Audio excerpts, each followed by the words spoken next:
Hash Hash, the great fake beer fiasco. Bubba and Cletus were two proud rednecks from the small town of Hicksville. One hot summer day, they decided to throw the biggest backyard party their trailer park had ever seen. The only problem, they needed beer, lots of beer.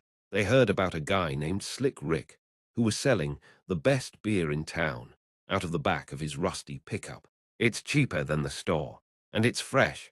Slick Rick promised with a grin that looked like he'd never met a toothbrush. Bubba and Cletus pooled their money-mostly quarters found in the couch cushions and bought 2 cases of Slick Rick's premium brew. They lugged the heavy boxes back to Bubba's yard, ready to crack open some cold ones. The first sip was interesting. "Hey, Bubba, this tastes kinda like apple juice." Cletus squinted suspiciously. "Apple juice with a kick, maybe." Bubba shrugged, trying to stay optimistic. But as the afternoon wore on, the beer didn't get them any buzz. Instead, it made them feel like they'd just swallowed a mouthful of swamp water mixed with bubblegum. Determined to get to the bottom of this, they confronted Slick Rick.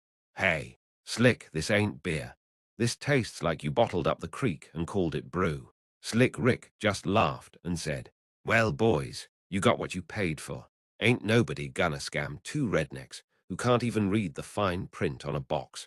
Turns out, Slick Rick's beer was just some cheap apple cider with a fancy label slapped on.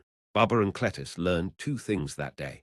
Never trust a guy named Slick Rick, and always read the label, unless you're too busy trying to open the box with a pocket knife. The party went on, but from then on, Bubba and Cletus stuck to good old-fashioned store-bought beer, and they told everyone in Hicksville the tale of the great fake beer fiasco, making sure no one else got tricked by Slick Rick's swamp juice.